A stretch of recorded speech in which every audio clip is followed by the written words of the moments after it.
But let's continue our breakdown of OU's roster here in spring football, and it's defensive line time. I don't think that it's a secret that we need to see a lot of growth from this group. But Ted, you've been out to some of spring practice. What has stood out to you along the defensive front? Do you want to start with ends? Do you want to start with tackles? How do we want to do it? Yeah, we can start with the defensive end guys. I think the thing that stands out is we're changing the roster. We're changing the bodies there. We look the part, I guess I should say. Downs, Grimes, both those guys, really big. Downs, he's put on weight and looks incredibly strong. We've got some pass rush type bodies. Our Mason Thomas had a good offseason. He put on some weight, really looks good out there. We've got some young guys that have come in trying to learn their way. Adebawore's out there trying to get some work in. And then we've got the transfer guys. You got Bothroyd that's come in. You got Trace Ford that's come in. So it's a pretty diverse group whenever you think of body types and skill sets. The biggest thing is we just have to get more consistent there. The pass rush really faded last year, started off with a bang, and it's like, dang, this is going to be a super productive group. And it really faded as we got into the meat and potatoes of the schedule. Our Mason Thomas is probably the guy to look for as your premier pass rusher. He's got to take some big steps. Just having a good get off is only going to get you so far. So he's got to technically develop. Adeboware's got to, he's kind of a fish out of water right now, as you would expect for a young buck coming in there with that group. I think he'll grow and develop into that role. So, just a broad view is we've got some capable guys, but we need vast improvement. Completely agree. And that's why I don't know if pressure is the right word, but I do think people are going to be paying a lot of attention to Miguel Chavis, because you've got the body types, you've got the athletes, and it's up to him to coach them up and to develop them technically and to turn that production up for all of these guys. Like that's part of being a position coach, right? Is taking what you're given and maximizing it. So I think Chavis is going to be under the microscope a little bit for the rest of spring, throughout camp, heading into the season, because you look at a guy like our Mason Thomas. I mean, guy looks awesome. Up to 240, looks much better in the uniform. The get off's still there. So it's up to Chavis to help him develop the technical tools to round him out as an edge player, right? He should, with what we've seen, like with what he has physically, he should have a big jump in productivity. I mean, he should, but you got to coach him up, right? And you and I, we love Chavis. The energy is there. It's clear that the guy can absolutely recruit. I mean, the fact that they won the battle for Adebawore is probably all you need to know. But yeah, we're going to need to see them play with some better technique this season. I think as the production waned last year, things they got a little sloppy. It got a little sloppy. The hand usage, a lot of things, you and I, and we pointed it out on here. That can't happen again. You have too many good athletes out there on the edge. This group needs to be much better. And maybe the funniest part with what I've seen at spring practice is Downs and Grimes, our Mason Thomas, they look incredible, right? You're like, damn, there's some big dudes out there on the edge. Our Mason Thomas, look at the twitch. Like, that's what you want.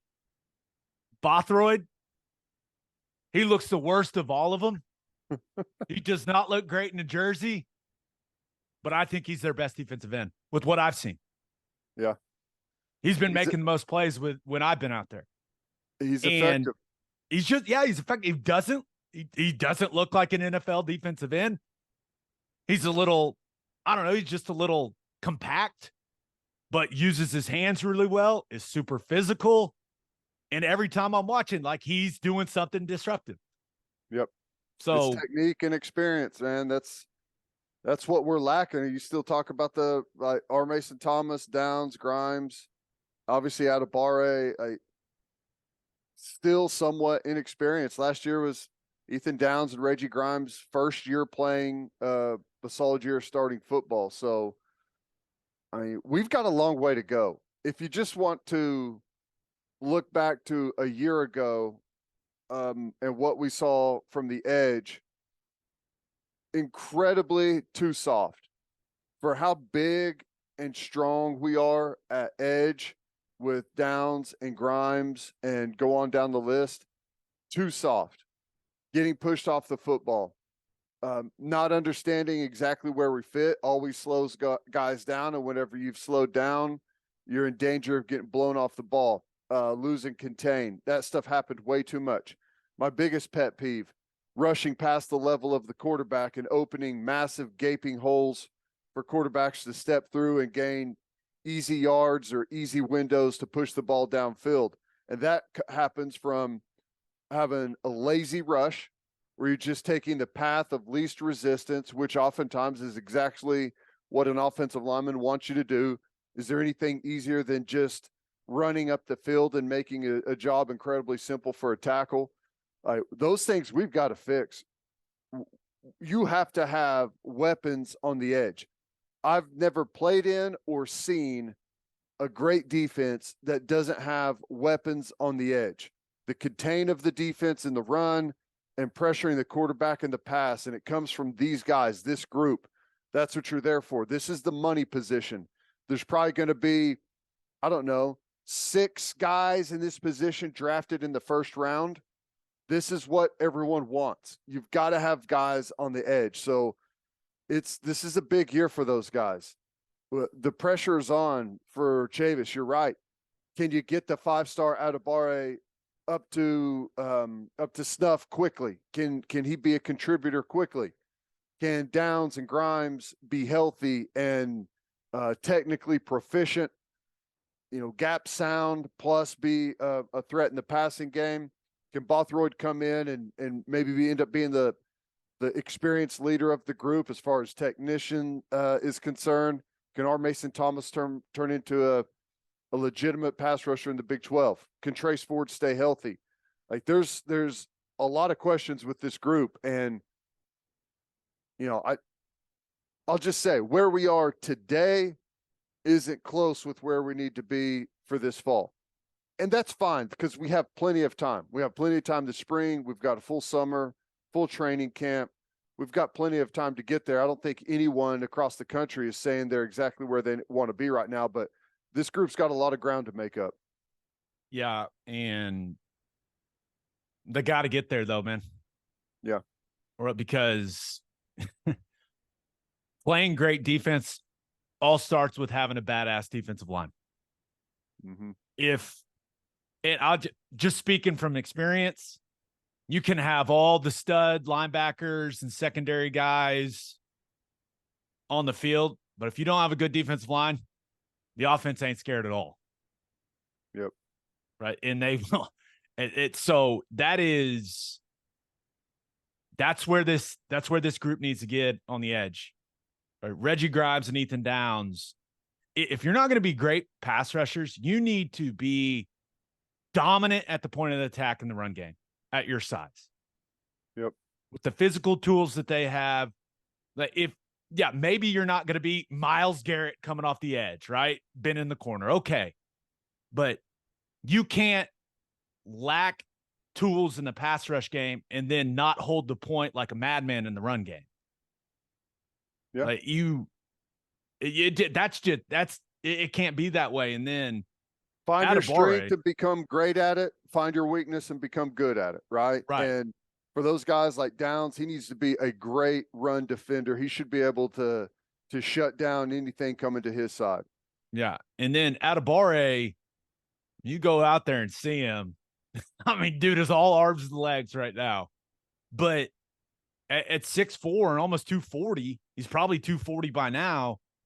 The upside is just, I mean, it's massive. He's raw. He needs a lot of great coaching. And that it goes back to what we said about Chavis. Like, this guy has the physical tools, but can you get him technically right to where he's contributing in, I don't know how significant of the way, but when you get a guy like this, you have to get him ready to be out there on the field, right, with what he's got. And that's the rest of the spring in the weight room, the summer with Schmitty in the weight room, but also each and every day on the practice field when they're an individual. Like, you have to be sharpening this guy up. You can't sign a top whatever, what did he end up being, a top 5, top 10 recruit at the edge and not have him ready to play in the fall. Yeah. Those types of guys with those physical tools, they got to play and they got to contribute. It's really a really unique position. And this is why the pressure's on Miguel Chavis, because you can't really think of any other position group out there where you have such a diversity of talents and physical traits. So that's what makes it hard. Coaching Ethan Downs is different than coaching PJ Adebawore. They're different body types, right? That you're trying to get to do the same thing. It requires a little bit of different technicalities for each individual guy. And it's the same thing with the pass rush. Typically, the way you work a drill is like, for offensive line, your tackles technique is probably almost the exact same as steps and footwork and where your hand placement is and punch. You can drill the hell out of that with those guys. But whenever it comes to rushing the passer, Ethan Downs doesn't have the get off that our Mason Thomas has. Our Mason Thomas doesn't have the arm length that Adebawore has. Like, so there's all these different traits, and you've got to find the best way to squeeze the most out of each individual guy, and it can become difficult, but that doesn't mean that it still doesn't have to happen, right? We still got to find a way to get all those guys really dialed in, know exactly where they need to be whenever it comes to all your blitz schemes and your run game stuff, where you fit, so we can get to 3rd and long and turn some of these freaks loose. That's the ultimate goal. 3rd and long, turn 4 guys free and let them go get the quarterback and play coverage. That's what everyone wants to do. Yeah, I hear you, man. But big spring for that edge group. Going to be a very important summer, and production's got to ramp up, bottom line, in the fall, or else this defense is not going to be near what it wants to be. That's just how it works. You got to have difference makers. You have to have production along the defensive line, especially at the edge spot. And you just have to. All right, let's talk about the interior guys. Speaking of difference makers, does this team have one? With what you've seen, does this team have one on the interior? Not right now, but luckily we're not kicking the ball off right now. We are in spring ball. We've got a lot of time. I think the guy that has the chance to be the most disruptive is Isaiah Coe. Now, will he take some of the strong points that he had a year ago and grow from that, run with it, continue to develop, embrace the role as perhaps a leader and a guy that could be a centerpiece of the defense on the interior defensive line? Or is he going to let the opportunity slip him by? That's what we don't know. I hope he grabs it and takes it, because, whenever he decides to go, he's got what is a very difficult build to block. He's kind of squatty and he's powerful. He's got, I saw him the other day. I mean, his back is a mile wide, right? Mm-hmm. I mean, the problem with Isaiah, and we talked about it last year when we were breaking down the games on the pod, he's 6'2", he plays like he's 6'5". Mm-hmm. He needs to play like he's 6'2". Like that, that needs to be a weapon. You can't play with your legs extended and without good knee bend and good bend at your ankles and a flat back. Like, you can't play high at 6'2", especially because he's he's under 310 now. Yeah. So I know we're all excited seeing a guy at 308 now. We're like, oh my gosh, we have people that are over 300 pounds. Woohoo. 308 playing high is light. Yeah. If you play high at 308, you are light. It doesn't matter how strong you are, really. He's got to use his height as a weapon. And the way you do that is playing with great leverage. That needs to be the number one thing he's working on. If he can play with lower pads, he'll make a big jump. He will. But we didn't see that a ton last year. We just didn't. Right. Yeah. No, that's the thing is, whenever he did fire off low and have good pad level, he was incredibly disruptive. He's hard to block, but that comes back to being a technically sound defensive line, edge, interior, all of those things. Like, he's got a big opportunity. We'll see if he takes and runs with it. I think one guy that they're excited about is Laulu moving from edge to the interior. I think part of that is because they have, depth issues on the interior. I think the other part of it is he's just a big ass physical dude. Really With strong length, too. Yep. Got Length. good length. And I think that, they like the offseason that he's had. He had all things considered, I thought he had a strong year last year. There were some stretches there where he played quite a bit of football there on the edge and did some good things. I think he's one to watch, because you never know, like, you're going from like lead singer at defensive end and rushing the passer and all those things that come with it, tackles for loss and making plays on the edge, to like standing in the choir and singing over on the edge, right? It's a little bit different. Hold on.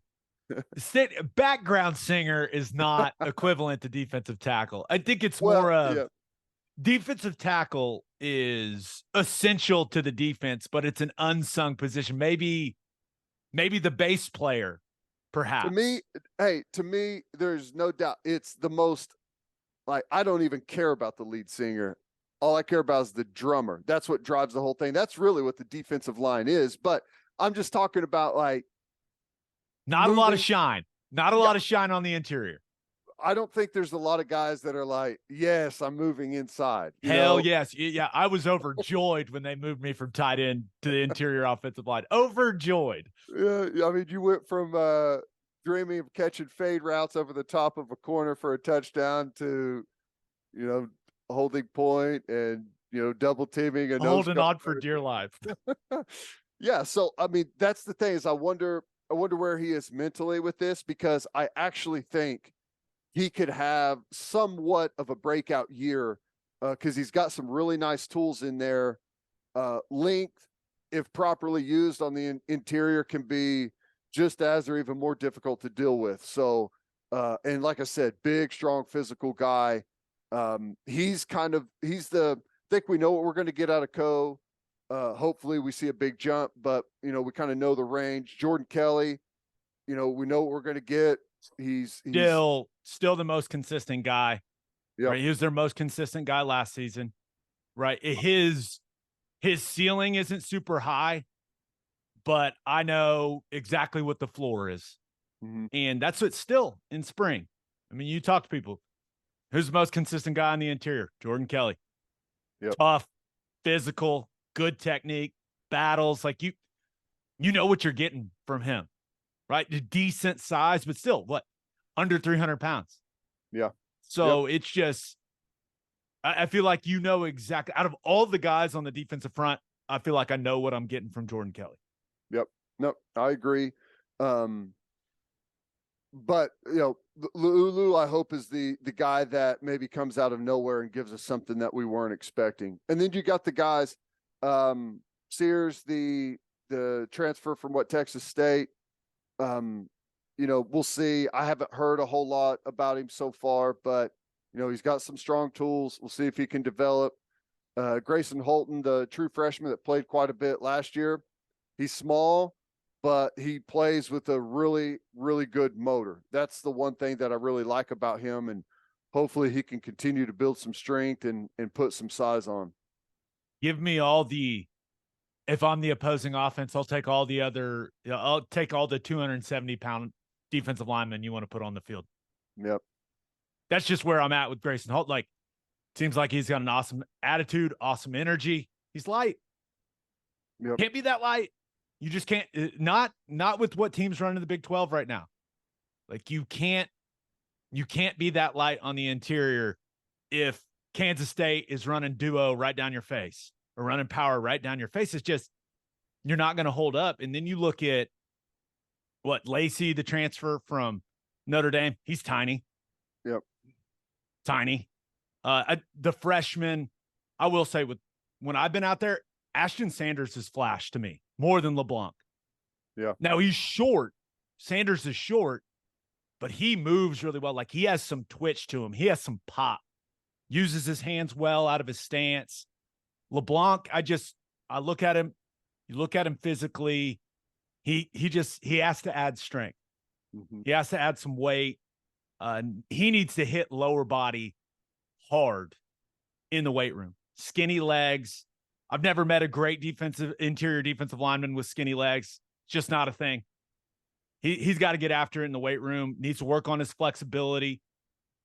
He's got a ways to go in my mind. But Sanders, with some of the stuff I've seen, he's flashed to me. He doesn't have ideal size and length, but he's got some pop. Yeah. Nope. I agree on both of those guys. I'm with you on LeBlanc. He doesn't big. look as good as I thought he would look. Yeah. He's like, height and weight are impressive, but he does not have the build of what you would consider a high-level defensive lineman yet. He's young. He can absolutely get there. He needs to put on some good lean mass, kind of soft right now. And that's not a position. And you don't mean soft in his play. You mean a little fluffy. Physique. Yeah. Physique. Yeah. Yep. He's got to become best friends with Jerry Schmidt, which is a very painful process. Painful process, but he'll get there. Like I said, young, and I know highly ranked recruit and all of that stuff is good, which usually means that the expectations get way ahead of where they should be. Guy's got plenty of time to work himself into an excellent football player, and I'm sure it's going to come. And these other guys, these older guys, Kelley, Laulu, like, they need to make it to where there's not a ton of pressure on LeBlanc to get out there on the field. Yeah. These older guys, you got to step up. You got to play better. Right?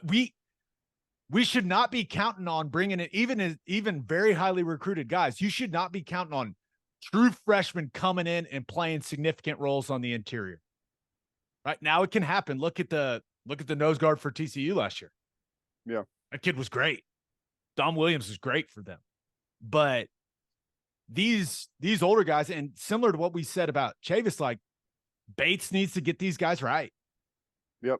Right? You got to play technically sound football. You got to play with low pads. You got to be extremely physical at the point of attack. I don't think we have an elite interior rusher, right? But you got to collapse the pocket, man. So similar to the pressure that's on that defensive end group, like, I view the interior very similarly.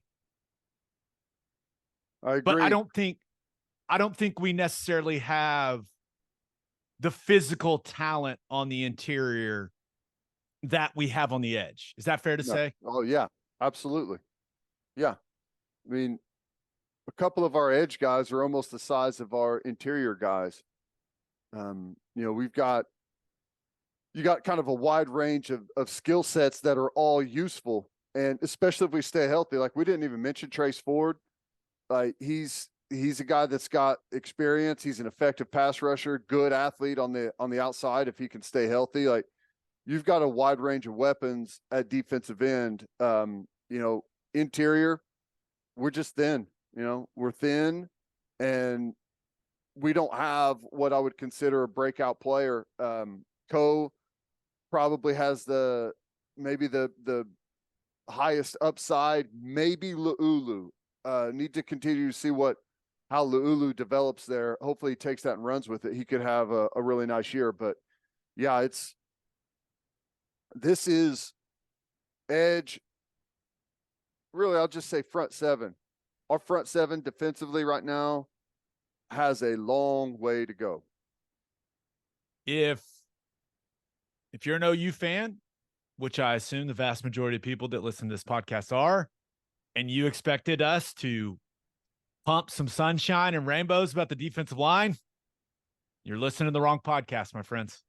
Yeah. It's just with what we saw a year ago, I think being skeptical and not pessimistic, but like very cautiously optimistic about this defensive front. I'm going to need to see it, man. And I don't think that's unfair. Yep. Yeah. I think it's fair. I think it's legit. I think,